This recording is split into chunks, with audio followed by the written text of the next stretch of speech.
Mail के अब sex hormones की बात करते हैं।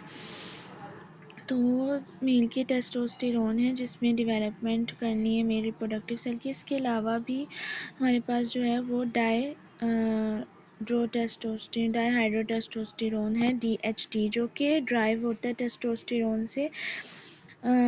एंजाइम एफ अल्फा रिडक्टेस, ये टेस्टोस्टेरोन से भी ज़्यादा इम्पोर्टेंट एक हार्मोन है जिसने डेवलपमेंट करवानी होती है पेनिस की, ग्रोथ और प्रोस्टेट ग्लैंड्स की ड्यूरिंग द फीटल डेवलपमेंट। जब एक फीटल डेवलप हो रहा होता है, एक मेल बेबी डेवलप हो रहा, तो उसके अंदर ये वाला हार्मोन जो होता है वो ये सब सारी करवा रहा होता है। इसके अलावा DHEE डाईहाइड्रो एंडोस्टेरोन भी हमारे पास है जो कि एड्रीनल ग्लैंड से प्रोड्यूस होता है, जो कि किडनी के ऊपर एड्रीनल ग्लैंड लगे होते हैं और उसने कन्वर्ट करवाना होता है can be converted into both testosterone और एस्ट्रोजन। ठीक है, देखने हैं कि टेस्टोस्टेरोन में कन्वर्ट होना है यानी कि मेल हार्मोन में या फीमेल हार्मोन में कन्वर्ट होना है। इसके अलावा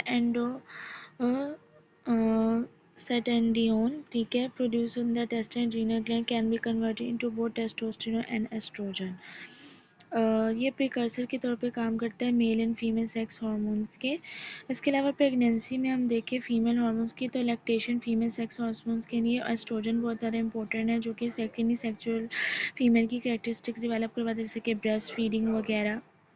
मेंस्ट्रुअल साइकिल के जो फेजेस होते हैं वो पहला फेज़ मेंस्ट्रुअल फेज़ होता है, उसके अलावा फिर जब दोबारा से हमारे पास ओव्यूलेशन फेज़ आता है, ठीक है, फिर फॉलिकुलर फेज़ होता है और फिर ल्यूटियल फेज़ होता है। तो प्रोजेस्टेरोन ओवरीज में से प्रोड्यूस होता है ल्यूटियल फेज़ में मेंस्ट्रुअल साइकिल की, और फिर अगर एम्ब्रियो को प्रिपेयर कर रहा होता है यूट्रिन को एम्ब्रियो की डेवलपमेंट के लिए, और अगर ना हुई हो प्रेगनेंसी तो फिर वो एंडोमेट्रियम वॉल शट कर जाती है, फिर जो हमारे पास है वो स्टार्ट होना शुरू हो जाता है मेंस्ट्रुअल फेज। फॉलिकुलर फेज क्या होता है, एस्ट्रोजन का लेवल ज़्यादा होता है, डेवलपमेंट एंड मैच्योरेशन हो रही होती है ओवरिन फॉलिकल्स की।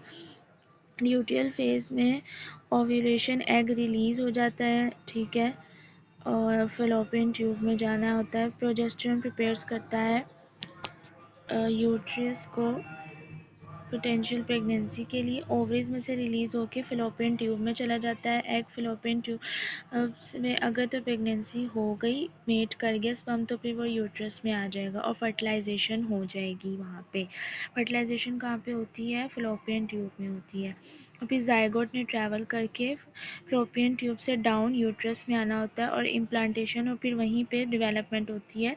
अब डेवलपमेंट प्लेसेंटा डेवलप होता है तो उसमें प्रोड्यूस होने होते हैं HCG हार्मोन, जो कि बहुत इंपॉर्टेंट ह्यूमन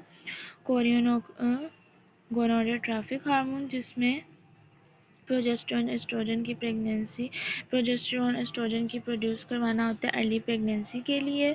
प्रेगनेंसी के हार्मोन्स ये हैं, प्लेसेंटा वो है जो कि तमाम की तमाम न्यूट्रिएंट्स फीटल को देता है मदर की बॉडी से। प्रोलैक्टिन जो है वो पाइट्यूटरी ग्लैंड से मिल्क की प्रोडक्शन के लिए। ऑक्सीटोसिन जो होता है वो भी मिल्क के रिलीज़ को करवाता है, और ये तब भी रिलीज़ होना होता है ऑक्सीटोसिन जब हमारे पास बेबी की डिलीवरी होनी होती है। तो ये जब वो जैसे फिर पेन आती है और कॉन्ट्रैक्शन होती है। Colostrum initial milk after child birth few days में rich in nutrients and antibodies होती हैं, जो कि कोलेस्ट्रम में होती हैं।